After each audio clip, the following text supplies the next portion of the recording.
What animals grow on grapevines?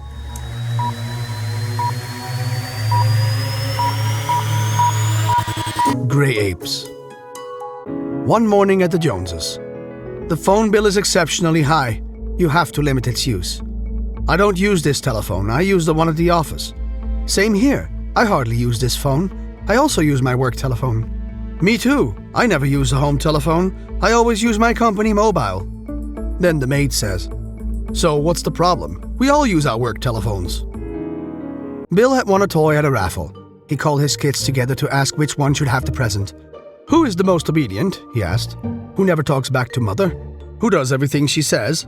5 small voices answered in unison, "Okay, Dad, you get the toy." A guy walks into a doctor's office. He has a sausage coming out of his ear, a waffle coming out of his nose, and bacon coming out of his other ear. He says worriedly, "Doc, what's wrong with me?" The doctor replies, "You're not eating properly. Try adding some greens to your diet." Smith was sitting down to breakfast one morning when he was astounded to see in the paper his own obituary. He rang up his friend Jones at once. "Hello, Jones?" he said. "Did you notice something in the newspaper this morning?" "Yes," replied Jones. "Where are you speaking from?" A man orders food at a restaurant. "Do you have any rabbit soup?" "Only if you don't say there's a hair in my soup." "All right, I'll have a steak then." The little boy was afraid of the dark. One night his mother told him to go out to the back porch and bring her the broom. The little boy turned to his mother and said, "Mama, I don't want to go out there, it's dark." The mother smiled reassuringly at her son. "You don't have to be afraid of the dark," she explained. "Jesus is out there and he'll look after you and protect you." The little boy looked at his mother real hard and asked, "Are you sure he's out there?" "Yes, I'm sure. He's everywhere. And he is always ready to help you when you need him," she said. The little boy thought about that for a minute and then went to the back door and cracked it a little. Peering out into the darkness, he called, "Jesus, if you're out there, would you please hand the broom that's on the porch over there?" A mother was driving her kids to school one day when a fire truck sped past them with sirens blaring. The kids saw that a Dalmatian dog was riding along with the fireman in the front of the truck. The children began discussing what the dog's duties might be. "Crowd control. He helps them keep crowds back," said one of the kids. "No," said another. "He's just a mascot, for good luck." The third child managed to end the argument. "He's the one who finds the fire hydrants." Soon after, a society woman obtained a cat from the Humane Society. She telephoned back to say she would not keep it. "I'm awfully sorry," she said. "It's a dear, and we are fond of it, but the cat is a bird killer, and we just can't have a bird killer. I'm sure my husband would be glad to make a contribution to the Humane Society as soon as he's back from his hunting trip up north." At a dance, a young lady had just been introduced to her partner. By way of making conversation, she said, as they waltzed around the ballroom floor, "Who is that funny-looking man sitting over there?" Her partner glanced over at the man she had indicated. "Why, that's my brother!" he exclaimed. "Oh, you must excuse me," said the lady, embarrassed by the whole thing, and added in her defense, "I really hadn't noticed the resemblance." A citizen of Araldo borrowed 20 ducats from a lawyer. As the citizen refused to pay it back when the time came, and no evidence existed of the loan, the lawyer presents the case and the citizen is summoned to be examined before the highest local authority. When the lawyer notified him of the summons, the citizen said, "But I had to sell my clothes." "No excuses. Here, use this suit." Wearing the lawyer's suit, he proceeds to the Hall of Justice and is examined apart from his creditor. He denies the debt and attributes the charge to a strange whim which has lately seized the lawyer of thinking everything his own property. Take this suit, for example. He will tell you it's his. The lawyer, being called in and questioned, answers, of course, as his debtor foretold, and the case is dismissed. The judge orders the poor lawyer to be given proper care, and the defendant is allowed to retain both the ducats and the fine suit. A boastful Englishman was touting the merits of his new watch to friends in New York City. At last, one of the Americans got annoyed and decided to deflate his friend a bit. "That's nothing," he interrupted. "I dropped my watch into the Hudson a year ago, and it's been running ever since." "What?" the Englishman exclaimed. "The same watch?" "No, the Hudson." A quack selling a special tonic claimed it would lengthen anyone's lifespan by centuries.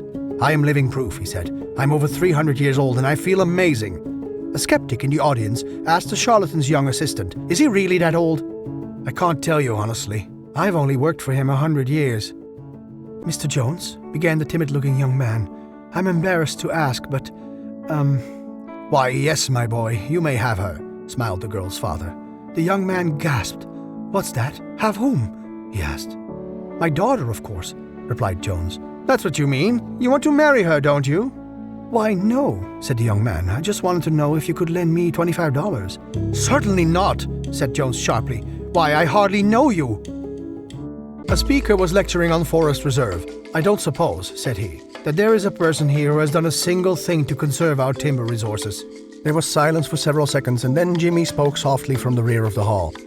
I don't know if this counts, but one time when I was playing baseball, my ball hit a woodpecker. Lately, I've been writing notes on a wide variety of subjects. They're all over the place, containing comparisons of car specs, product research on high-performance power tools, electric guitars, and motorcycles. There are summaries of online classes I took about crafting, spirituality, fitness regimes, diets, and breakdowns of obscure old-school TTRPG game rules. One day, coming across a note with my plans for our upcoming 15th wedding anniversary, I realized the solution to organizing my notes was simple. I made one folder and called it Midlife Crisis. A police officer sees a car driving slowly and holding up a long line of traffic. He stops it, inspects the car, and makes a gruesome discovery. The officer calls the station for backup. I just pulled over a car that was slowing down traffic behind it, and I found a body in the back. The officer gives the license plate, and the officer at the station asks him for the make and model. The officer checks the papers, then says, "It's a Toyota hearse."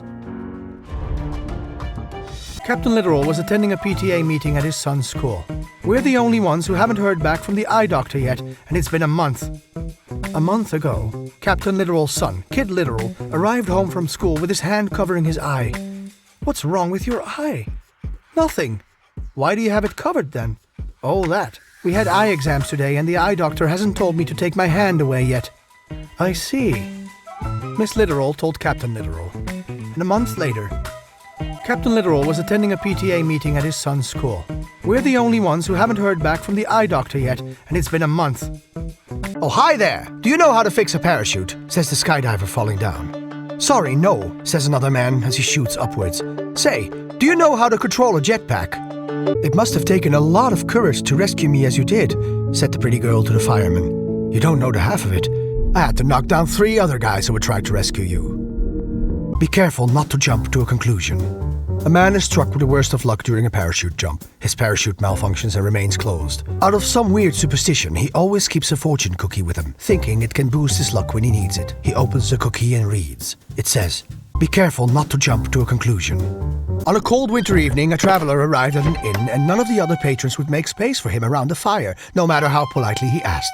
The stranger then called for the stable boy. "Could you go into the stable and give my horse 2 dozen oysters?" "Oysters?" exclaimed the boy. "But horses do not eat oysters." "Do what I tell you," returned the traveler. "You will see."